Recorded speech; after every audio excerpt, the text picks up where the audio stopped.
আমার মুসলমান বন্ধুগণ, গভীর মনোযোগ। এবার কথাগুলো দিল দিয়া শুনেন কি বলতে চাই। এই দুনিয়ার জমিনে আল্লাহর একজন বড় বুজুর্গ আলেম ছিলেন, যিনি কোন পয়গম্বর ছিলেন না, যিনি কোন নবী ছিলেন না, রাসূল ছিলেন না, সাহাবী ছিলেন না, কিন্তু আল্লাহর একজন পছন্দের প্রিয় বান্দা ছিলেন। আল্লাহ তাআলা তার নামটা কোরআনে কারীমের ভিতরে নিয়ে এসেছেন, যার নাম লোকমানে হাকিম অথবা হাকিম লোকমান। এমন একজন আল্লাহর গোলাম ছিলেন, আল্লাহ যার নামটা কোরআনের ভিতরে নিয়ে এসেছে, তার মুখের কথাগুলাকে আমার আল্লাহ তাআলা কোরআনের আয়াত বানিয়ে কোরআনে নাজিল করেছে। কোন সুবহানাল্লাহ। হাকিম লোকমান একজন গোলাম ছিলেন, গোলাম কৃতদাস ছিলেন, খাটো মানুষ ছিলেন, ঠোঁট মুঠা, পাও রেল লাইনের মতো ফাড়া ফাড়া, ইথিওপিয়ার মানুষের চাইতে কালো, ডাইস বলতে কোনো জিনিস ছিল না। এমন একটা মানুষকে আল্লাহ রব্বুল ইজ্জত ওয়াল জালাল ইজ্জত দিয়ে তার নাম কোরআনে নিয়ে এসেছে, তার মুখের কথাগুলাকে কোরআনের আয়াত বানিয়ে দিয়েছে। তিনি হাত উঠাবার আগে আল্লাহ তাআলা তার সবগুলা দোয়াকে কবুল করে নিতেন যে আমলের মাধ্যমে। সেই কথা আপনাদের কাছে বলতে চাই, যদি জিন্দেগিতে কামিয়াব করতে পারেন, আপনাদের লাইফও কামিয়াব হয়ে যাবে। কথাগুলো শোনেন, কষ্ট হবে না তো? হাকিম লোকমান একদিন বসলেন, ও বাবা, কথাগুলো দিল দিয়া শোনো, জিন্দেগি কামিয়াব হয়ে যেতে পারে। সন্তানদেরকে বসায়া বসায়া লোকমান হাকিম সন্তানদেরকে ওসিয়ত করতে লাগলেন, পরামর্শ দিতে লাগলেন, কি করতে হবে কি করতে হবে না বলতে লাগলেন। এমন সময় একটা সন্তান দাঁড়িয়ে গিয়েছে আর ডাক দিয়ে বলতেছে, আব্বাজান, আপনি যা বলেছেন বাবা, আপনার সবগুলা কথা আমি মানি, কিন্তু আব্বাজান আপনার কাছ থেকে একটা বিষয় আমি ক্লিয়ার হতে চাই। জীবনে আর কোনোদিন আপনার কাছে কিছুই চাইব না। আব্বাজান, আমাকে কিছু টাকা পয়সা দেন, আমি যেন বিজনেস করতে পারি। হাকিম লোকমান বলছেন, বাবারে, তোমাকে দেওয়ার মতো কোনো পয়সা আমার কাছে নাই, তুমি যে ব্যবসা করবে এমন পয়সা আমার কাছে নাই। সন্তান ডাক দিয়া বলতেছে, আব্বাজান, জীবনে আপনার কাছে আর কিছু চাইব না বাবা, কিছু টাকা আমাকে দেন, আমি ব্যবসা করি, হালাল পথে ব্যবসা করে সমাজের মানুষকে দেখাইয়া দেই। হাকিম লোকমান ডাক দিয়া বলছেন, বাবারে, তোমাকে নগদ দেওয়ার মতো পয়সা আমার কাছে নাই, কিন্তু আমার এক বন্ধু আছে, বাড়ি অনেক দূরে সাগরের পারে, তার কাছে আমি 4000 দিনার অথবা দিরহাম টাকা পাই। তুমি যদি তার কাছ থেকে টাকাগুলো আনতে পারো তাইলে তুমি বিজনেস করা আপত্তি নাই, কিন্তু বাবা আমার মন বলছে তুমি টাকা আনার জন্য বের হয়ে যদি ঘর থেকে যাও, ফিরে যে তুমি আসবে এর কোনো সম্ভাবনা নাই, তুমি মরে যেতে পারো। সন্তান ডাক দিয়া বলছে, আব্বাজান, আমি কেন মরে যাব, কি হয়েছে? ও মুসলমানেরা, কি বলতে চাই মনোযোগ দিয়া শোনো। এই দুনিয়ার জমিনে মুসিবত নাই, বালা মুসিবত নাই, বিপদ নাই, দুশ্মন নাই, এমন মানুষ নাই। আল্লাহ বলেছেন, তুমি যদি এই আমল, যে আমলটুকুন আমি বলবো, এই আমল যদি করতে পারেন, আর পুরা পৃথিবীর 800 কোটি মানুষ যদি তোমার বিরুদ্ধে চইলা যায়, আল্লাহ রব্বুল ইজ্জত ওয়াল জালাল বলছেন, কেউ যদি আমলটা করে, আমি আল্লাহ নিজের হাতে তাদেরকে হেফাজতের জিম্মাদার। এই আমলটা শোনা। তোমাকে কেউ মারবার জন্য তোমার বাড়িতে এসেছে, তোমার ঘরে ডাকাতি করবার জন্য এসেছে। এই আমল যদি করতে পারেন, আপনি ঘরে না থাকলেও ডাকাতি হবে না, ঘরে ডাকাতি হবে না। কন্টিনিউ যদি আমলটা করতে পারেন, গ্যাপ না দেন, আল্লাহ রাব্বুল ইজ্জত ওয়াল জালাল বলছেন, বান্দারে হাত উঠায়া কিছু চাইতে দেরি হবে, আমি আল্লাহ তাআলা কবুল করে নিতে দেরি হবে না। পড়েন সুবহানাল্লাহ। এবার হাকিম লুকমান বলতে লাগলেন, বাবা তুমি যখন ঘর থেকে বের হবা টাকা আনবার জন্যে, কঠিন কঠিন ৮-৯টা বিপদের সম্মুখীন হতে পারো। প্রত্যেকটা বিপদ একটার চাইতে আরেকটা বড়। তুমি মরে যাইবা, বাঁচবা না। সন্তান বলছে, আব্বাজান একজন গোলাম থেকে আপনাকে আল্লাহ তাআলা এত সম্মান দিয়েছে, নিশ্চয় আপনি কোন আমল জিন্দেগিতে করেছেন, এর বিনিময়ে আল্লাহ এত বড় করেছে। আপনি আমাকে আমলটুকুন বলে দেন যে আমল করলে বিপদে পড়ব না, আজরাইল ছাড়া আমার কোনো ক্ষতি কেউ করতে পারবে না, আমলটুকুন বলে দেন। হাকিম লোকমান এবার বলতে লাগলেন, বাবা শোনো, কষ্ট হচ্ছে না তো? ও বাবা,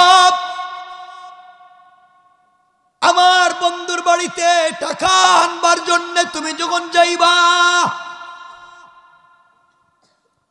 ওই সময় ঘর থেকে বের হয়ে যাওয়ার সময়ে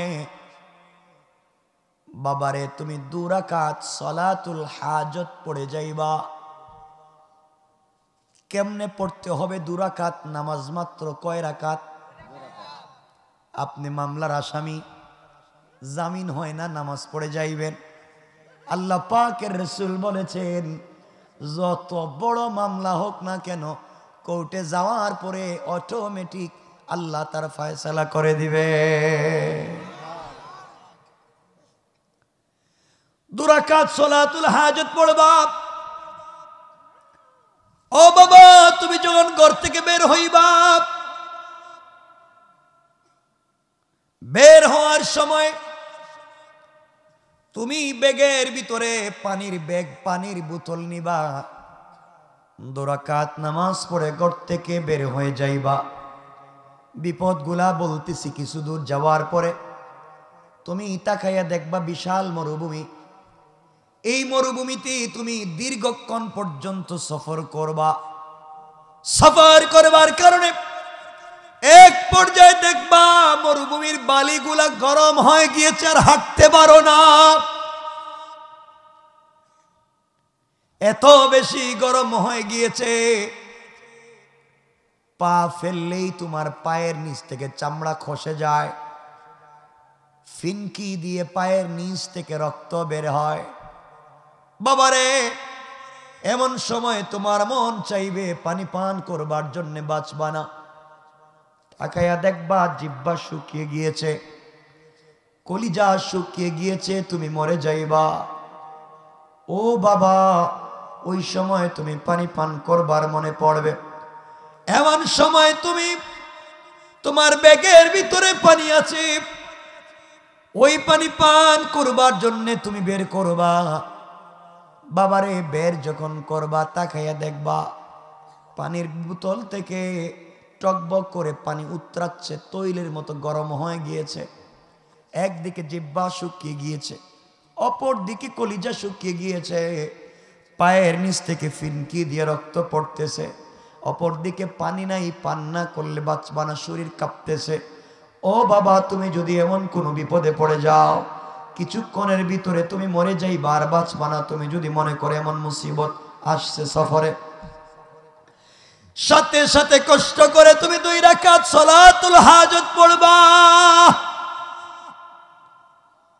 ডান দিকে তুমি সালাম ফিরাবা। যেই মরুভূমিতে লতা নাই, পাতা নাই, গাছ নাই, তরুলতা কিচ্ছু নাই, নামাজ পড়ে সালাম ফিরাবার সাথে সাথে তাকাইয়া দেখবা এই মরুভূমির মধ্যখানে সুন্দর একটা বন আর জঙ্গল দেখা যায়। সুবহানাল্লাহ, জোরে বলা লাগবে। বাবা তুমি তাড়াতাড়ি করে জঙ্গলের ভিতরে প্রবেশ করবা। ওখানে যাওয়ার পরে জঙ্গলের বিষাক্ত হিংস্র প্রাণী বাঘ ভাল্লুক সিংহ তোমাকে খাওয়ার জন্য চলে আসবে, তোমাকে মেরে ফেলতে চাইবে। ও বাবা, আবার তুমি 2 রাকাত সালাতুল হাজত পড়বা। যেই হিংস্র প্রাণীগুলা তোমাকে আঘাত করবার জন্য এসেছিল, তুমি নামাজ পড়বার সাথে সাথে তাকাইয়া দেখবা এই হিংস্র প্রাণীগুলা তোমার চতুর্দিকে দাঁড়াইয়া ব্যারিকেড দিয়া তোমার সিকিউরিটির ব্যবস্থা করে দিয়েছে। সন্তান বলতেছে, এই নামাজের এত পাওয়ার। বাবা এমন সময় তোমার পানির প্রয়োজন পড়বে, পানি পান না করলে মরে যাইবা। আবার তুমি 2 রাকাত সালাতুল হাজত পড়বা, বাম দিকে সালাম ফিরাবা। বাম দিকে সালাম ফিরাইয়া দেখবা জঙ্গলের ভিতরে 2টা পাথরের চিপা থেকে ঝর্ণার মতো ঠান্ডা পানি গড়াইয়া পড়ে যায়। ও বাবা তুমি এখানে যাইবা। এখানে যাওয়ার পরে ইচ্ছা মতো ঠান্ডা পানি পান করবা। এরপরে বোতলের ভিতর থেকে গরম পানিগুলা ফেলে দিয়া ঠান্ডা পানি ভরবা। সন্তান বলতেছে, আব্বা জান দীর্ঘদিনের ক্লান্তি অসুস্থতা, পেট ভরে যখন ঠান্ডা পানি পান করব তখন তো ক্লান্তি আসবে। আসবে না? আসবে না? আমার তো ঘুম পাইবে। হাকিম লোকমান বলে দিয়েছেন, বাবারে খবরদার তুমি জঙ্গলের ভিতরে ঘুমাতে যাইবা না, মরে যাইবা। জঙ্গলের ভিতরে যদি ঘুমিয়ে যাও সাথে সাথে মরে যাইবা, বাঁচবা না। জঙ্গল থেকে বের হয়ে যাইবা। আল্লামা জুলফিকার নকশবন্দি খুতুবাতে জুলফিকার লিখেন, হাকিম লোকমান বললেন, বাবারে আবার তুমি 2 রাকাত সালাতুল হাজত পড়ে সালাম ফিরাবা। সালাম ফিরাইয়া দেখবা যেই বাগানের ভিতর থেকে বের হওয়ার পরে মরুভূমিতে গাছ নাই, পাতা নাই, কিছুই নাই। সালাম ফিরাইয়া দেখবা ওখানে সুন্দর একটা বট গাছের মতো একটা বড় গাছ দেখা যায়, সুন্দর ছায়া দিয়ে গিয়েছে। আব্বা জান তাইলে কি আমি গাছের গোড়ায় ছায়া নিতে পারবো, বিশ্রাম নিতে পারবো, ঘুমিয়ে যেতে পারবো? হাকিম লোকমান বলছেন, বাবা খবরদার তুমি যদি গাছের গোড়ায় বিশ্রাম নিতে যাও সাথে সাথে মরে যাইবা। বিপদ আছে না নাই?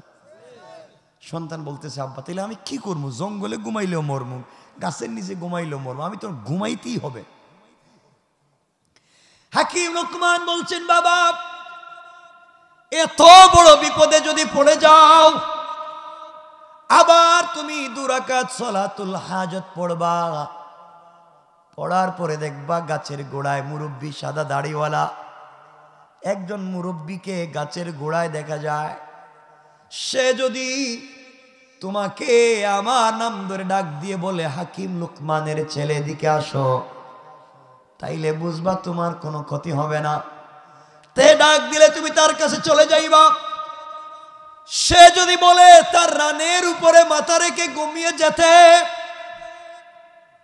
ও বাবা তুমি তার রানের উপরে মাথা রেখে ঘুমিয়ে যাইবা। আমার মন বলছে তোমার কিছু হবে না, কিন্তু বাবারে এর পরের বিপদগুলো আরো ভয়ঙ্কর ভয়ঙ্কর বিপদ আছে। ওই বিপদ থেকে যদি বাঁচতে চাও 24টা ঘন্টায় যখন বিপদে পড়বা 2 রাকাত সালাতুল হাজত পড়বা।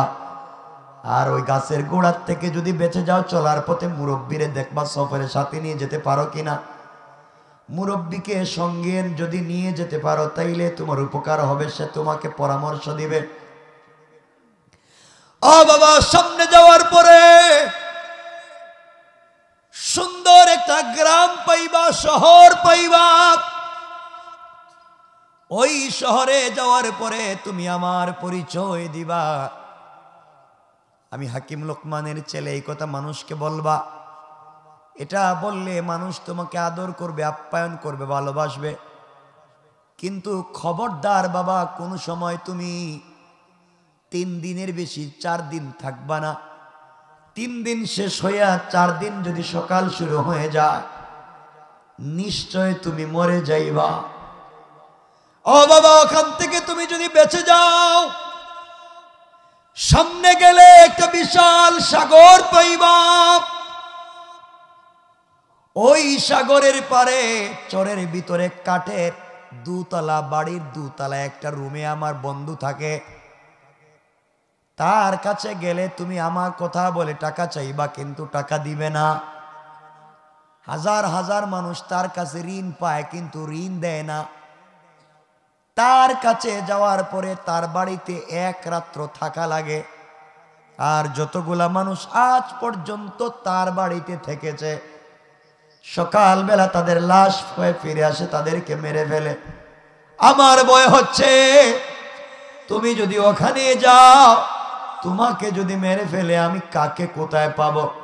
কিন্তু বাবা, আমার মন বলছে, এই বিপদে পড়েও তুমি যদি 2 রাকাত সালাতুল হাজত পড়ো, আমার বিশ্বাস দুনিয়ার জমিনে তোমার কোনো ক্ষতি হবে না।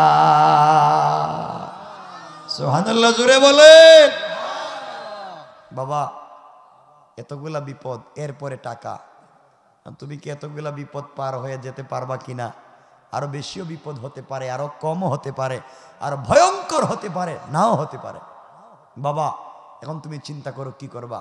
হাকিম লোকমানের ছেলে বলছে, আব্বাজান, আপনি আমাকে আমলের কথা বলেছেন, আমি আমল করে আল্লাহর উপরে ভরসা করে বের হব।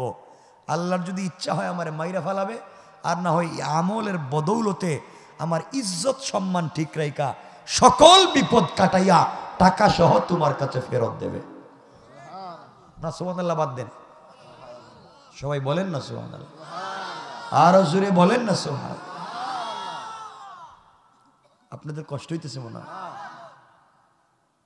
আমার বন্ধুগণ, কথাগুলো শুনেন। এবার হাকিম লোকমানের ছেলে চিন্তা করলেন, বাবার সব কথার সত্য হইতেও পারে, নাও হইতে পারে, ঠিক না? কিন্তু এত এত বিপদ কেমনে যায়? যাক, বাবা যেহেতু বলেছে আমলের কথা, আর আমল করে যদি আল্লাহর উপরে ভরসা করি, আমার মন বলছে কিছু হবে না। এই কথা চিন্তা করে হাকিম লোকমানের ছেলে বের হয়ে যাচ্ছে। কথাগুলো শোনেন। আমার মুসলমান বন্ধুগণ, গভীর মনোযোগ। এবার হাকিম লোকমানের ছেলে বাবার বন্ধুর কাছ থেকে 4000 টাকা নিয়ে আসবার জন্য ঘর থেকে বের হয়ে যাচ্ছেন। 2 রাকাত সালাতুল হাজত পড়লেন, আল্লাহর কাছে ডাক দিয়া বলছেন, আল্লাহ তাআলা, তোমার উপরে ভরসা করে ঘর থেকে বের হলাম। আল্লাহ, চলার পথে আর কেউ নাই, আমার বিশ্বাস কেউ না দেখলেও তো তুমি দেখতেছ। আমার মন বলছে তুমি আমাকে হেফাজত করবা। এই কথা বলে ব্যাগের ভিতরে পানি নিলেন বোতলে। হাকিম লোকমানের ছেলে ঘর থেকে বের হয়ে গেলেন। বাবার ওসিয়ত মতো নামাজ পড়ে সফর শুরু করলেন। কথাগুলো শুনেন কি বলতে চাই। দীর্ঘ পথ সফর করতে করতে হঠাৎ করে তাকাইয়া দেখে বাবার ওসিয়ত মতো মরুভূমির বালিগুলা এত গরম হয়েছে, পা রাখবার সাথে সাথে পায়ের চামড়া ছুটে গিয়া ফিনকি দিয়া রক্ত পড়তেছে, গোশত খসে পড়ে যাচ্ছে। গরমের কারণে জিহ্বা শুকিয়ে গিয়েছে, কলিজা শুকিয়ে গিয়েছে। হাকিম লোকমানের ছেলে আর হাঁটতে পারতেছেন না। হঠাৎ মনে পড়ে গেছে আর বাঁচবেন না, পানি পান না করলে বাঁচবে না। মনে পড়ে গিয়েছে ব্যাগের ভিতরে বাড়ি থেকে বের হওয়ার সময় পানি আনছে, পানি বের করেছেন পান করার জন্য, বের করে দেখে পানি টকবক করে উতরায়। বাবার কথা হইছে নি রাইট? কথা বলেন না কেন? বাবার কথা সত্য হলো কিনা? চিন্তায় পড়ে গেলেন। একদিকে পায়ের নিচ থেকে চামড়া পড়ে গিয়েছে, জিহ্বা শুকিয়ে গিয়েছে, কলিজা শুকিয়ে গিয়েছে। পানি পান করবার কোনো ব্যবস্থা নাই। মনে পড়ে গিয়েছে বাবা বলেছেন সালাতুল হাজত পড়লে ব্যবস্থা করে দিবেন কে? আরো জোরে আওয়াজ করে বলেন কে? হাকিম লোকমানের ছেলে কষ্ট করে ঠান্ডা পানি, কষ্ট করে করে ঠান্ডা পানির আশায় কষ্ট করে করে সেজদার মধ্যে পড়ে গেলেন।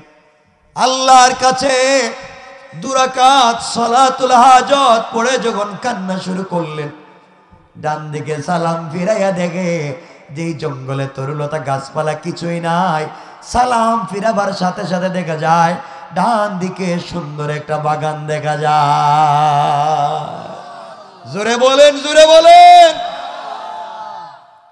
হাকিম লোকমানের ছেলে বলে, বাবার কথা তো মিলে গেছে দেখতেছি। আমার মুসলমান বন্ধুগণ, এবার হাকিম লোকমানের ছেলে জঙ্গলের ভিতরে ঢুকে গেলেন।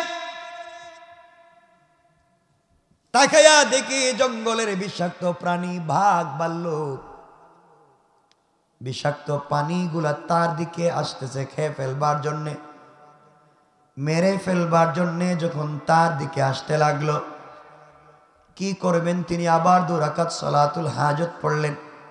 তাকায়া দেখে নামাজ পড়বার সাথে সাথে জঙ্গলের সব থেকে হিংস্র প্রাণীগুলা তাকে আঘাত না করে চতুর্দিকে দাঁড়াইয়া সিকিউরিটির ব্যবস্থা করে দিয়েছে। সুবহানাল্লাহ, জোরে বলেন। আমার মুসলমান বন্ধুগণ, এক পর্যায়ে হাকিম লোকমানের ছেলে আবার নামাজ পড়লেন। কি বলতে চাই মনোযোগ দিয়ে শোনেন। নামাজ পড়বার পরে তাকাইয়া দেখে সুন্দর 2টা পাথরের চিপা থেকে ঝর্ণার মতো ঠান্ডা পানি গড়াইয়া পড়ে যায়। সত্যি তো বাবার কথা মিলে যায়। নামাজের প্রতি ভালোবাসা তৈরি হয়ে গেল। আবার 2 রাকাত সালাতুল হাজত পড়লেন।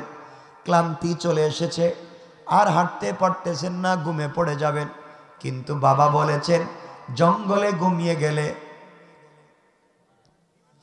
কি আছে? কথা বলেন না, বিপদ আছে না নাই? এবার হাকিম লোকমানের ছেলে জঙ্গল থেকে বের হয়ে গেলেন। আবার তিনি 2 রাকাত সালাতুল হাজত পড়লেন। চোখের পানি ছেড়ে ছেড়ে কাঁদলেন। তাকায়া দেখেন যেই মাঠের মধ্যে যেই মরুভূমিতে গাছ নাই, হঠাৎ করে তাকায়া দেখে বাম দিকে সুন্দর একটা বট গাছের মতো বড় একটা গাছ দেখা যায়। গাছের কাছে গিয়ে বিশ্রাম নিতে চাইলেন। বাবার ওসিয়ত মনে পড়েছে। বাবা বলেছেন গাছের গোড়ায় বিশ্রাম নিলে বিপদ আছে না নাই? কথা বলেন। আবার 2 রাকাত নামাজ পড়লেন। তাকায়া দেখে গাছের গোড়ায় একজন মুরব্বী বসে আছেন। তাকে ডাক দিয়ে বলছেন, হাকিম লোকমানের ছেলে দিকে আসো। হাকিম লোকমানের ছেলেকে ডাকলেন। ডাক দিয়া বললেন, বাবা তুমি কোথায় যাইবা? সন্তান ডাক দিয়ে বলছে, আঙ্কেল আপনি কি আমার বাবাকে চিনেন?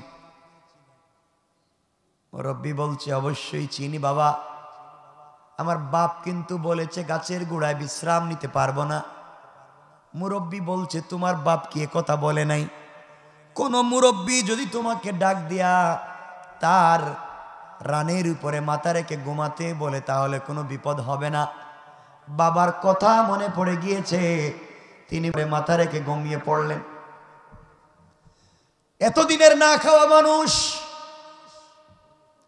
ক্লান্তি আর অসুস্থতার কারণে মুরব্বী রানীর উপরেই মাথা রাখতেই তার ঘুম চলে এসেছে। হঠাৎ করে আল্লাহর মানসা, গাছের উপর থেকে বিষাক্ত একটা সাপ নিচে নেমে হাকিম লোকমানের ছেলের মাথায় অথবা হাতে অথবা পায়ে যে কোনো একটা জায়গায় দংশন করলো, কেটে ফেললো। হাকিম লোকমানের ছেলে ঘুমের ভিতরে কালো হয়ে গেলেন বিষাক্ত বিষে। মুরব্বী চিন্তা করলেন, আমি বলেছি আমার রানের উপরে মাথা রেখে ঘুমালে বিপদ হবে না, এত বড় বিপদ। তিনি সাপটাকে ধরলেন, যেখান থেকে বিষ দিয়েছিল ওখানে মুখটা লাগাইয়া দিলেন। সাপ টেনে টেনে আবার বিষ নিয়ে গিয়েছে। হাকিম লোকমানের ছেলে ঘুমের ভিতরে সুস্থ হয়ে গেলেন, জ্ঞান ফিরল। মুরব্বী সাপটাকে দুই টুকরা করে মাথার অংশ হাকিম লোকমানের ছেলের ভিতরে ঢুকাইয়া দিলেন, আর লেজের অংশটুকুন মাঠের ভিতরে ফেলে দিলেন। কিছুক্ষণ পরে হাকিম লোকমানের ছেলের ঘুম ভেঙে গিয়েছে। ঘুম ভাঙ্গার পরে তাকাইয়া দেখে তার মাথার সামনে সাপের লেজ পড়ে আছে। ভয় পেয়ে দাঁড়ায় গেলেন, আঙ্কেল এখানে সাপ আসলো কোত্থেকে? মুরব্বী বললেন, বাবারে তুমি যখন ঘুমিয়েছিলা তোমাকে একটা সাপ কেটেছে, আমি তার মুখটা লাগাইয়া বিষ নিয়ে নিয়েছি, সাপটাকে দুই টুকরা করে দিয়েছি। মাথার অংশ কি করলেন আর বললেন না। হাকিম লোকমানের ছেলের মনে পড়েছে, বাবা বলেছেন বেশি সময় থাকলে বিপদ আছে না নাই? কথা বলা লাগবে। তিনি হাঁটতে লাগলেন, বললেন, আঙ্কেল আমি গেলাম, বহুত দূরে যাওয়া লাগবে, আমার 4000 টাকা বাবার পাওনা আছে, ওইটা আমি আনবার জন্য যাই। 1-2 কদম চলবার পরে মনে পড়েছে বাবা বলেছেন সামনে বিপদ আছে না নাই? আজকের বিপদে মুরব্বী সাপ থেকে আমারে বাঁচাইছে, ভবিষ্যতের বিপদ থেকেও বাঁচাতে পারে। বাপ বলেছেন মুরব্বীর সঙ্গে কথা বলে দেখব সে আমাকে নিয়ে যেতে রাজি হয় কিনা, আমার সাথে যেতে চায় কিনা। মুরব্বীকে ডাক দিয়া বললেন, বাবা আপনি আমার সঙ্গে সফরে যেতে রাজি কিনা?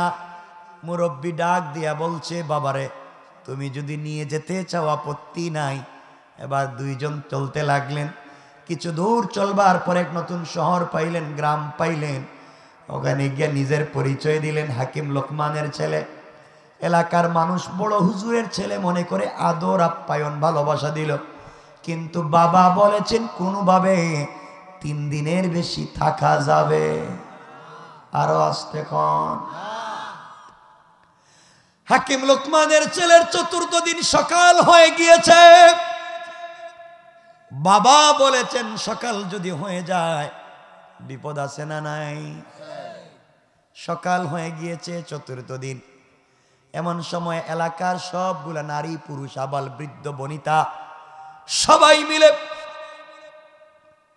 তাদের এলাকার তাদের দেশের সব থেকে বিশ্ব সুন্দরী মেয়েটাকে নতুন বধূর মতো সাজাইয়া অর্নামেন্ট জুয়েলারি পরাইয়া ডিজাইন করে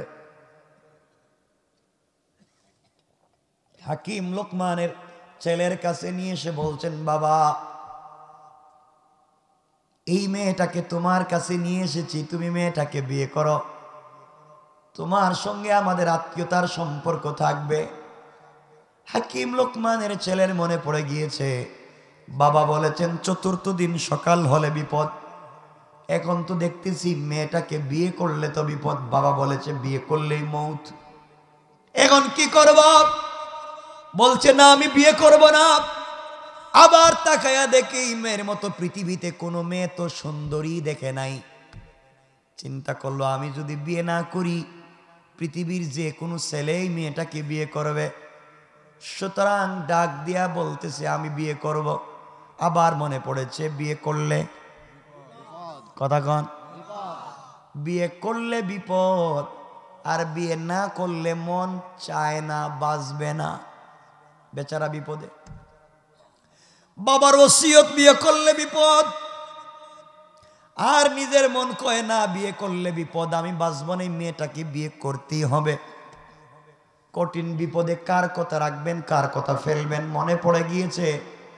বাবা বলেছেন বিপদে পড়লে 2 রাকাত নামাজ পড়তে হবে, আর এই মুরব্বীর কাছ থেকে পরামর্শ নিতে হবে। মুরব্বীর কাছে গিয়ে বলছে, আঙ্কেল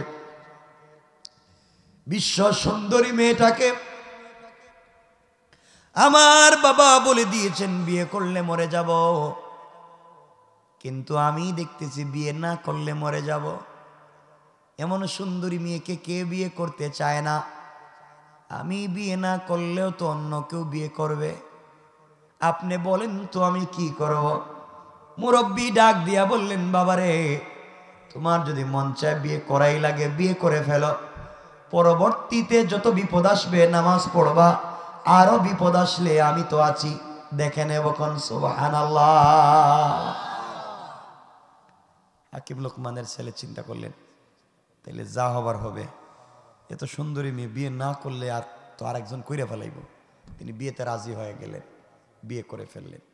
যেদিন সকালে বিয়ে করলেন ওই দিন রাত্রবেলা তাদের বাসর রাত্র, ফুল সজ্জার রাত্র।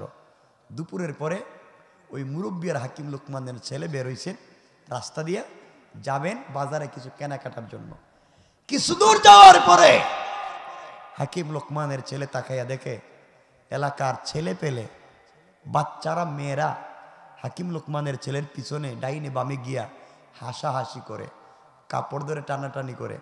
তিনি বললেন, কিরে আমি তোমাদের এলাকার দুলাভাই, এই জন্য কি তোমরা দুষ্টামি করতেছো আমার সাথে? সবাই বলতেছে, আরে বাবা দুলাভাই হও আর যাই হও, আমরা দুষ্টামি করতেছি না, আমরা বলতেছি তোমার মতো আহাম্মক, তোমার মতো বুকা এই পৃথিবীতে আর নাই। এটা কি কোনো মানুষ হইতে পারে? তুমি যেই মেয়েটার বিয়ে করছো আজকে, আমরা ভয় পাচ্ছি তুমি আজকের রাত্রে মরে যাইবা। কি যাইবা? হাকিম লোকমানের ছেলে কয়, বাপ তো কইছিল মেয়েরে বিয়ে করলে মরে যাইব। এরা কেমনে জানলো? টেনশন ঢুকছেনি? কথা বলেন না কেন? তোমরা কেমনে জানলা এই মেয়েকে বিয়ে করলে মরে যাইব? তোমরা কি জানো? এলাকার সবাই ডাক দিয়ে বলছে, হাকিম লোকমানের ছেলেরে, তোমাকে আমরা মনে করেছিলাম তুমি বড় জ্ঞানী, জ্ঞানীর ছেলে, জ্ঞানী হবা, কিন্তু তোমার মতো আহাম্মক মনে হয় পৃথিবীতে আর নাই। যেই মেয়েটার সুন্দর চেহারা দেখে, চামড়া দেখে বিয়ে করলা, তুমি জানো না এই মেয়েটার তোমার আগে আর বিয়ে হয়েছে 10টা। কয়টা? তোমার আগে বিয়ে হয়েছে 10টা। বাসর রাত্রে 10টা স্বামী মারা গিয়েছে, কেউ এই বউরে নিয়ে 12 ঘন্টা থাকতে পারে নাই। রাত্র হইছে, রাত্রবেলা মরে গিয়েছে। এই জন্যে আমরা হাসাহাসি করি, তোমার মতো আহাম্মকার নাই, তুমি 11 নম্বর। এই জন্যে হাসাহাসি করলাম, আজকে রাত্রে তুমিও মরবা। যখন শুনছি মেয়ের বিয়ে হয়েছে আগে 10টা, চিন্তা করেন তো মাথা ঠিক রয়েছে। আর তাহলে বিয়ে করলাম কে রে? বাপ তো কইছিল বিয়ে করলে বিপদ। বিয়ে যেহেতু করছেন, এরা বলতেছে বাসর রাত্রে মরে যাইব, 10টা স্বামী মরে গেছে। হাকিম লোকমানের ছেলে তো কান্না শুরু করে দিচ্ছে। কি কর? মুরব্বী কো চলো সামনে যাই। কিছু দূর যাওয়ার পরে হাকিম লোকমানের ছেলে দেখে কিছু মানুষ রাস্তাঘাটে বাঁশ কাটতেছে। জিজ্ঞাসা করে, কি রে তোমরা রাস্তাঘাটে বাঁশ কাটো কেন? কই, তোমার গুরুস্থানের বাঁশ। কার বাঁশ? আমি দেখি এখনো জিন্দা, আর তোমরা দেখি আমার গুরুস্থানের বাঁশ কাটো, ব্যাপারে কি? আপনি তো মরে যাবেন।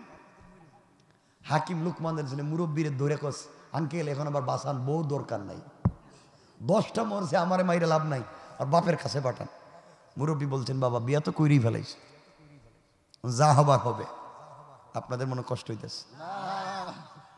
12টা হয়ে গেছে, আপনাদের আওয়াজে কষ্ট হইতেছে মনে হয়। কষ্ট হচ্ছে এই সাইডে, মনে কষ্ট হইতেছে। একটু হাত তুলেন তো এবার দেখি কার কার কষ্ট হইতাছে। কষ্ট হইতাছে জিগেলাম। কষ্ট হচ্ছে, অসুবিধা হয়। 12টা হয়ে গেছে, কিন্তু লম্বা করবো না, শুনেন আমার বন্ধুগণ। হাকিম লোকমানের ছেলে মুরব্বির নিয়ে আরো সামনে যাওয়া শুরু করলো। কিছু দূর যাওয়ার পরে দেখে সাদা কাফনের কাপড় ধুইয়া মানুষ শুকাইতেছে। জেগাইতেছে, কিরে তোমরা এই রাস্তাঘাটে কাফনের কাপড় দিন দুপুরে ধুইতেছো, মরছে কাটা?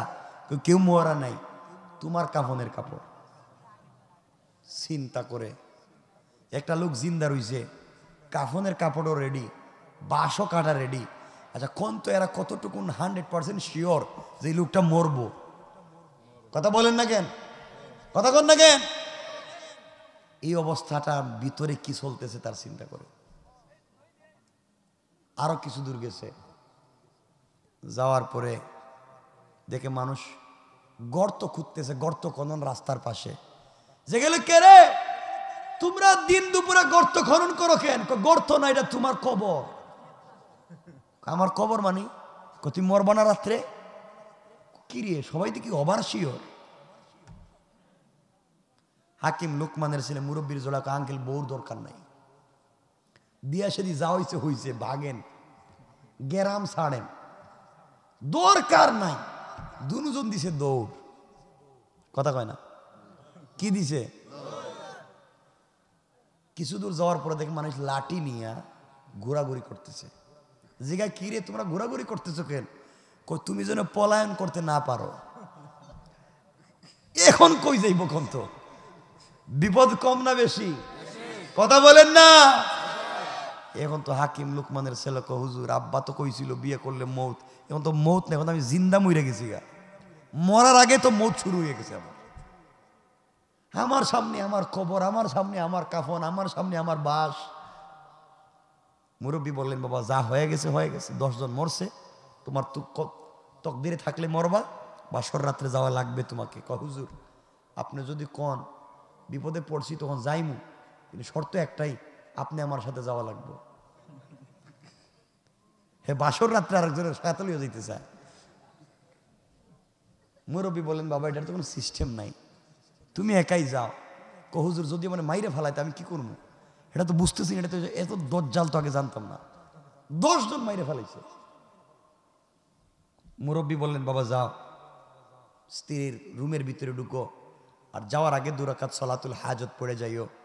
হাকিম লোকমানের ছেলে বলছে, আঙ্কেল আপনি দরজায় কানটা লাগাইয়া রাখবেন, যদি দেখেন ঘরের ভিতরে পিটাপিটি শুরু হয়ে গেছে গা, আপনি দরজা খুললেই ঢুকে যাইবেন, গিয়ে আমার বাঁচাইয়েন, নাইলে তো আমি শেষ, আমি আর বাঁচবো না, মরে যাই, আমার তো বাঁচাই শেষ। মুরব্বী বললেন, বাবা যাও, যা হবার হবে, তুমি আগে যাও। হাকিম লোকমানের ছেলে মুরব্বীরে নিয়া দরজার সামনে দাঁড় করাইয়া ঘরের ভিতরে ঢুকতেছে। মুরব্বী বলছেন, বাবা ঘরের ভিতরে যাওয়ার পরেই স্ত্রী তোমার সঙ্গে মেলামেশা করতে চাইবে, কোনোভাবেই হোক মেলামেশা করতে চাইবে, খবরদার মেলামেশা করবা না। হুজুর 10 জন ফারছে না, আমার যদি পিড়ানো শুরু করে দেয় তাহলে আমি আর করবো কি? তিনি বললেন, বাবা যখন স্ত্রী কোনোভাবেই মানবে না, মেলামেশা করতেই চাইবে, তুমি স্ত্রী করবা, স্ত্রী আমার পেটে ব্যথা হচ্ছে, আমি একটু ওয়াশরুমে যাইব, অজু ইস্তেঞ্জার দরকার, এই কইয়া বলবা বদনা দেও, পানির লুটা দেও, পাত্র দাও, আমি ইস্তেঞ্জা করে আসি, এই কয়টা বইলা বদনা নিয়ে এক দৌড়ে আমার কাছে আইবা। হাকিম লোকমানের ছেলে বলছে, আঙ্কেল বদনা আনার আগে যদি মায়ের শুরু করে দে? তিনি বললেন, যাও, এতক্ষণ পর্যন্ত মারবে না এটা আশা করি। হাকিম লোকমানের ছেলে বলছে, আঙ্কেল তাহলে নামাজ 2 রাকাত না আরো 2 রাকাত বাড়াইয়া পড়ে যায়। বিপদে পড়লে দেখছেন না মানুষ পূর্ব পশ্চিম চিনে না, লঙ্গি ছাড়া ওযু ছাড়া নামাজ দাঁড়াইয়া যায়। কথা কন না কেন? আছে না এগুলা? যখন যেদিন দেখবেন ভূমিকম্প শুরু হয়েছে, ঘুম থেকে উঠে লঙ্গি থইয়ান নাইমে আল্লাহ লা ইলাহা ইল্লাল্লাহ আনতা সুবহানাকা ইন্নী কুনতু, হঠাৎ তাকায় দেখে লঙ্গি টঙ্গি কিছু নাই, এই যে একটা ধাক্কা দিয়েছে আল্লাহ, এদিকে চলে এসেছে। কথা বলেন না কেন? সবাই বলেন না কেন? আপনাদের আওয়াজে সন্দেহ হইতেছে আমার, মানে 12টা হয়ে গেছে তো এরা চিন্তা করতেছে ভ্যালেন্টাইন্স তো শেষ হয়ে গেছে গা। শোনো, আজকে কি দিবস? এগুলো বাদ গেছে গা, সব শেষ। শোনো, যাদের ঘরে প্রেম ভালোবাসা আছে, স্বামী স্ত্রীর মহব্বত আছে, পুরা বছরই তাদের ঘরে ভালোবাসা দিবস। কথা বলেন না কেন? আর যাদের ঘরে মহব্বত নাই তাদের ঘরে পুরা বছর সুখ দিবস। কি দিবস? সুখ দিবস। আমার বন্ধুগণ, হাকিম লোকমানের ছেলে ঘরের ভিতরে ঢুকছেন। ঘরের ভিতরে ঢুকার পরে স্ত্রী ডাক দিয়ে বলছে, স্বামীরে নিশ্চয় তুমি রাত্রবেলা মরে যাইবা, আমার সঙ্গে মেলামেশা করা লাগবে। তিনি বলেন, 2 হাত জোর করে মাফ চাই, আমার দ্বারা হইতো না। 10 জনরে তুমি মাইরা ফেলাইছো, আমি আর কি? হাকিম লোকমানের ছেলে বলছেন, স্ত্রী তোমার শরীরে তো শক্তি করতে গাইল, স্বামী মাইরে ফেলাও। কোনো কথা নাই, স্ত্রী কোনো কথাই শুনতে চায় না, মেলামেশা করবে। তিনি ডাক দিয়া বললেন, স্ত্রী রে, আজকে রাত্র চিনা জানার রাত্র, তুমি আমাকে চিনবে, আমি তোমাকে চিনব, পরিচয়ের মাধ্যমে রাত্র কাটাইয়া দেই, আগামী কালকে আমরা মেলামেশা করব। স্ত্রী রাজি না। এক পর্যায়ে তিনি বললেন, স্ত্রী রে, আমার পেটে ব্যথা হচ্ছে, ওয়াশরুমে যাব, টয়লেটে যাব, অজু ইস্তেঞ্জার প্রয়োজন, পানির বদনা দাও, লুটা দাও, পাত্র দাও, আমি আসতেছি। স্ত্রী যখন বদনা দিয়েছে, বদনা নিয়ে দিছে এক দৌড়, দরজার বাহিরে এসে বলছে, আঙ্কেল বদনা নেন, আর যাইতামি না। হাকিম লোকমানের ছেলেকে মুরব্বী বললেন, বাবা যাও ওযু করে আসো। হাকিম লোকমানের ছেলে ওযু করতে গিয়েছে, এদিকে মুরব্বী হাকিম লোকমানের ব্যাগের ভিতরে, হাকিম লোকমানের ছেলের ব্যাগের ভিতরে অর্ধেক সাপ আসেনি। কথা বলে, কোন সময় কোন জিনিস কাজে লেগে যায় চিন্তা করতে পারবেন না। এই জন্য আমার বন্ধুগণ, নোংরা পানি, ডাস্টবিনের পানি, তা যদি অজুর কাজে ব্যবহার না হয়, খাওয়ার কাজে যদি নাও লাগে, পান করার কাজে যদি নাও লাগে, কিন্তু আগুন নিভাবার কাজে সেই ডাস্টবিনের পানিও লেগে যায়। ঠিক কিনা বলে? গাছ যদি বৃদ্ধ হয়ে যায়, ফল যদি নাও দেয়, গাছ বৃদ্ধ হয়ে গেলেও কেটে দিও না, ফল না দিলেও গরমের সময় ছায়া কিন্তু ঠিকই দিয়ে যায়। ঠিক কিনা বলে? কোন সময় কোন জিনিস কাজে লেগে যায়। ওই ব্যাগের ভিতরে সাপ আসেনি অর্ধেক, কথা কয় না, অর্ধেক সাপ বাইর কইরা বদনার ভিতরে ঢুকাইয়া বদনার মুখ লাগাইয়া দিছে। হাকিম লোকমানের ছেলে অজু করে আসছে, মুরব্বী বলছেন, বাবা বদনা নিয়ে আবার যাও। হুজুর এবার যাইমু, আবার যদি এখন যদি মায়ের শুরু করে। বলছেন, এখন যাও, যারা সলাতুল হাজত পড়ে যাও, ঘরে যাওয়ার পরে যদি স্ত্রী তোমার সঙ্গে মেলামেশা করতে বাধ্য করে, তুমি রাজি হয়ে যাবা, আর শর্ত দিবা, বউ মেলামেশা করবো, একটা শর্ত আছে, তুমি যদি আমার এই বদনার ভিতরে প্রস্রাব করো। বদনার ভিতরে যদি স্ত্রী পেশাব করতে রাজি হয়ে যায়, তাহলে পেশাব করলেই প্রস্রাব নিয়ে এক দৌড়ে আমার কাছে আইবা। হুজুর এবার কি আইতে দিব? তুমি যাও, স্ত্রীর বুঝাইও। হাকিম লোকমানের ছেলে বদনা নিয়ে গেছে, স্ত্রী বলছে, স্বামী রাত্র শেষ হয়ে যাইতেছে, মেলামেশা আমরা করি। হাকিম লোকমানের ছেলে বলছেন, স্ত্রী আমি যেহেতু তোমার স্বামী, আমি তো রাজি আছি, আমার একটা শর্ত আছে। কি আছে? কি শর্ত? যদি তুমি এই বদনার ভিতরে প্রস্রাব করো। স্ত্রী চিন্তা করলে এমনি মরে যাইব লোকটা, তার কথা মাইনে নেই। বদনার ভিতরে প্রস্রাব করছে, মুরব্বী বইলা দিয়েছেন, প্রস্রাব শেষ হওয়ার সাথে সাথে বদনা নিয়া দৌড়, কথা কয় না, বদনা নিয়া দৌড়। প্রস্রাব করতে দেরি, স্ত্রীরা কইতেছে, আমি আইতেছি, বদনা বাইরে রাইকা মেলামেশা করবো। স্ত্রী কয়, সত্য কথা তো? বলে সত্য, একবারে 100% সত্য। মনে মনে কইতেছে, আল্লাহ তুমি বাঁচাইও, গেলে আর ডুবতাম না। হাকিম লোকমানের ছেলে বদনা নিয়ে দৌড় দিয়া বাহির দিয়ে তালা লাগাইয়া মুরব্বীর কয়বার, বাচ্চা গেছি গা, আর যাইতাম না। মুরব্বী বললেন, বদনাটা উল্টাও। আমার বন্ধুগণ গভীর মনোযোগ। এবার হাকিম লোকমানের ছেলে বদনা যখন উল্টাইয়া দিয়েছে, সাথে সাথে উল্টানোর সাথে সাথে দেখা যায় বদনার ভিতর থেকে বিষাক্ত অর্ধেক সাপ বের হয়েছে, আরো কালো কালো দুইটা বিষাক্ত সাপ বের হয়েছে। হাকিম লোকমানের ছেলে তো পাগলের মতো লাফানো শুরু করছে, আঙ্কেল সাপ আইলো কোত্থেকে? বদনায় তো সাপ ছিল না। মুরব্বী বললেন, বাবারে, আমার রানের উপরে শোয়ার সময় গাছের গোড়ায় তোমাকে যে সাপ আঘাত করেছিল, অর্ধেক ফেলে দিয়েছিলাম, অর্ধেক রেখে দিয়েছিলাম তোমার ব্যাগের ভিতরে। এই ব্যাগটা তুমি কান্দিনি হাঁটছো, কইতে দিছে লাফ। কই এই ব্যাগ আমার কান্দি ছিল? কই ছিলই তো এতক্ষণ, এতক্ষণ সফরে সাপ নিয়ে ঘুরছি। ঘুরছই তো, আঙ্কেল এটা কি হইল?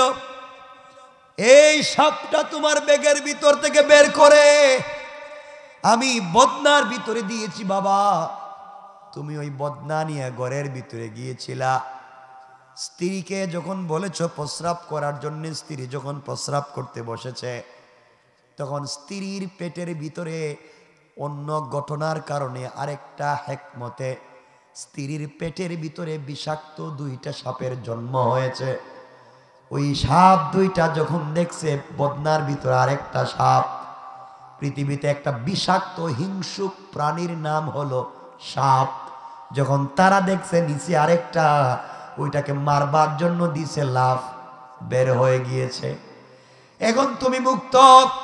আগে তার 10 জন স্বামী মারা গিয়েছে, স্ত্রীর সঙ্গে মেলামেশা করতে যখন গিয়েছে ওই বিষাক্ত সাপ দংশন করেছে, তারা মরে গিয়েছে। এখন সাপগুলা বের হয়ে গিয়েছে, তুমিও মরবা না, তোমার স্ত্রীও নিরাপদ। কোন সুবহানাল্লাহ। হুজুর আপনার পায়ে দূরে যাইতামই না, সাপ আইলো প্রত্যেকের পেটে, তাহলে আরো থাকতে পারে, এখন গেলেই তো মাইরে ফেলাইবে। সাপ আইলো প্রত্যেকে। হাকিম লোকমানের ছেলেকে মুরব্বী বলছেন এটা ভিন্ন একটা কারণ। এবং এই মহিলার পেটে সাপ কোত্থেকে আসলো, কেমনে সাপের জন্ম হলো, ঘটনা কি, আর কেমনে 10 জন মারা গেল, আজকে এগুলা কিছুই বলতাম না, আমি তো কইতাম না। আরে 12টার উপরে হয়ে গেছে না। আরে বাবা, এই মহিলার পেটে সাপটা তো এমনি এমনি আয় নাই, কোনো নিশ্চয় ঘটনা আছে, আছে না? আবার ওই 10 জন মারা গেল, তার একটা ঘটনা আছে। হেকমত কি, ঘটনা কি, আসলে কেন সাপ পেটের ভিতরে জন্ম নিল, আর এখন কেমনে বাইরে হইল, আজকে কইতাম না।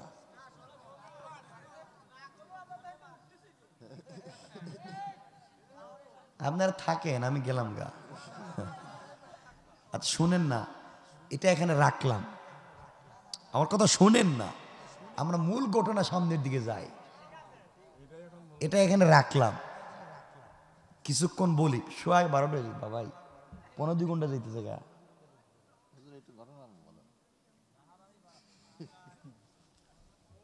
কষ্ট হচ্ছে না?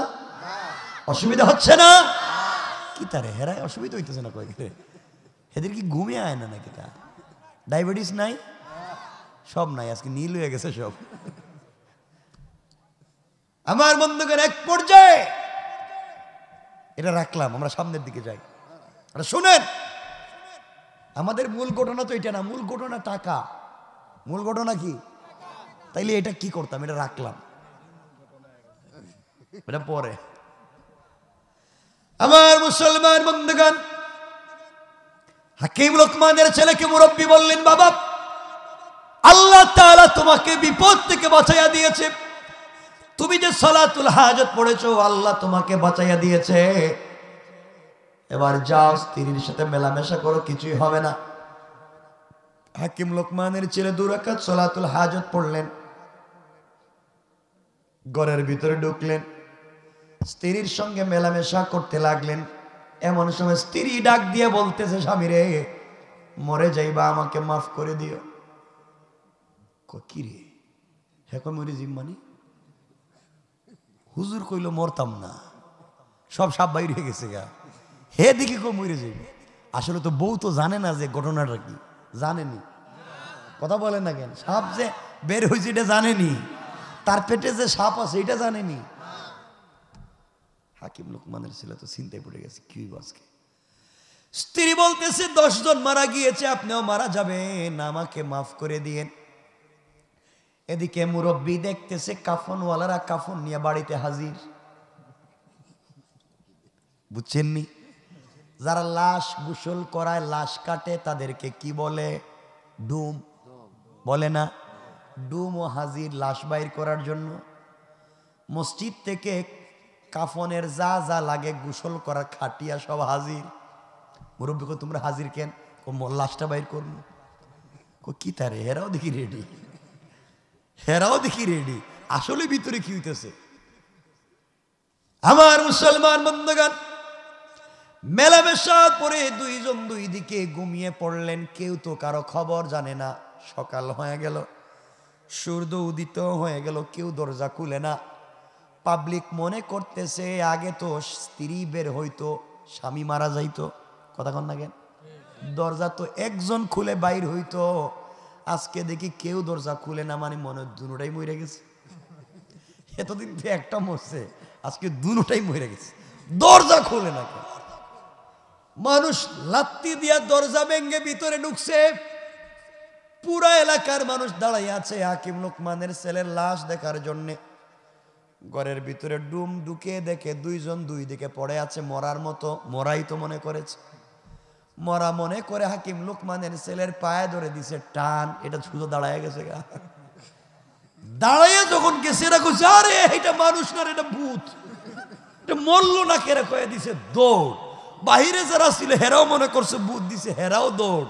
গ্রামের মানুষকে দৌড়াও কেন বলে, এটা মানুষ না, এটা জিন্নাত, হেরাও দিছে দৌড়। পুরা গ্রামের মানুষ দৌড়ায়, কেউ নাই। ঘটনাটা কি? হাকিম লোকমানের ছেলেকে দৌড়ায় কেরা সবাই, কেউ দেখি নাই। কিছুক্ষণ পরে বউ উঠছে ঘুম থেকে, উঠতে দেখে মরছে না, এটা হেও দিছে দৌড়। মরলো না কে রে, সব মরে যায়, হে দেখি মরলো না, হেও দিছে দৌড়। এদেরকে কে বুঝাইব ঘটনা?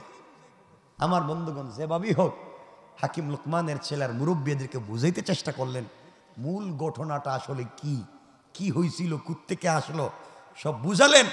তাদেরকে বুঝাইয়া স্ত্রীকে বললেন তুমি এখানে থাকো, আগে আমরা টাকা নিয়ে আসি। কি নিয়ে আসি? কথা কয় না, শুয়া 12টা হয়ে গেছে ভাই। হ্যাঁ,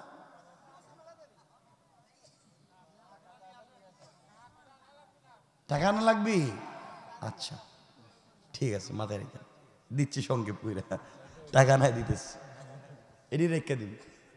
আমি টাকা আনাইয়া দিব অবশ্যই, আমি কয়া দিই শুনে, টাকা আনাইয়া দিব, কিন্তু আপনারাও টাকা দেওয়া লাগবে।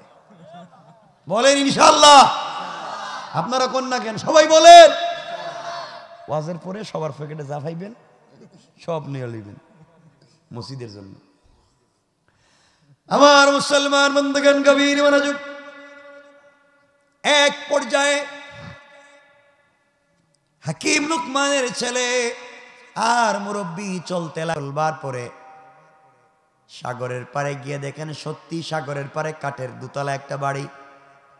মুরব্বীর কাছে গিয়ে বলছেন আমি হাকিম লোকমানের ছেলে, টাকা চাই।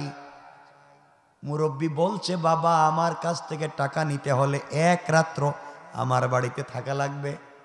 বাবার কথা মনে পড়ে গিয়েছে, বাবা বলেছেন থাকলে, কথা বলেন, আবার বাবার ওসিয়ত মনে পড়েছে, যত বিপদ হোক 2 রাকাত সালাতুল হাজত পড়লে বাঁচাইয়া দিবেন কে? এতগুলা বিপদ থেকে কি দিয়া বাঁচছে? কি কোন জিনিস দিয়া বাঁচছে? সালাতুল হাজত। এত বড় বড় বিপদ থেকে বাঁচা গেছে। আমার বন্ধুগণ, দুতলা বাড়ির একতলায় হাকিম, একতলায় মুরব্বী থাকে, আরেক তলায় মুরব্বীর 2 ছেলে থাকে। হাকিম লোকমানের ছেলেকে আর তার সাথে মুরব্বীকে নিচতলায় থাকতে দিছে। রাত্র যখন গভীর হয়ে যায়, সাগর থেকে জলোচ্ছ্বাস এসে রুমের ভিতরে ঢুকে যায়। দরজা লাগানো থাকে, কেউ বের হতে পারে না, রুমের ভিতরে মরে যায়। সকালবেলা লাশগুলা বাসাইয়া দেয়, টাকা পয়সা দেয় না। তারা যখন সালাতুল হাজত পড়ে ঘুমাইলেন, কিছুক্ষণ পরে যখন জলোচ্ছ্বাস আসতে লাগলো, দুজন দরজা খুলে বাহিরে বের হলেন। উপরে উঠে ওই মুরব্বীর 2 ছেলের রুমে নক করলেন। তারা দরজা খুললো, ডাক দিয়া বললেন বাবা আমরা তোমার বাবার জন্যে মেহমান এসেছিলাম, নিচতলায় ঘুমাতে পারি না, ভয় হয়। তোমাদের 2 ভাইয়ের রুমে কি আমাদের 2 জনকে আজকের রাত্রে একটু জায়গা করা যায়? তারা 2 ভাই বলছে আপনি হাকিম লোকমানের ছেলে, আমার বাবার মেহমান, আপনারা 2 জন আমাদের 2 ভাইয়ের রুমে থাকেন, আমরা নিচতলায় যাই। মুরব্বীর 2 ছেলে নিচতলায় গিয়ে ঘুমাইছে, এরা বাহির দিয়ে তালা লাগাইয়া দিয়েছে। রাত্রবেলা জলোচ্ছ্বাস এসেছে, লুনা পানি রুমে ঢুকেছে, এরা মরে গিয়েছে। সকালবেলা বাড়ির মালিক মুরব্বী হাকিম লোকমানের ছেলের লাশ বের করার জন্য নিচতলায় গিয়েছে, খুলে দেখে তার নিজের ছেলে। আরেকজনকে মারবার জন্য গর্ত খনন করেছে, সেই গর্তে নিজের ছেলেই পড়ছে। কথা বলেন না কেন? এই জন্য যারা অন্যের জন্য খুব খোড়ো, সেখানে নিজেই পড়া লাগবে। কথা বলেন। চিন্তা করলো আমার ছেলে গেল, এরা কই গেল। আস্তে আস্তে হাকিম লোকমানের ছেলে উপর থেকে নামছেন আর বলছেন, মুরব্বী কৌশল করার দরকার নাই, যা করছো বহুত টাকাগুলা দিয়ে দাও।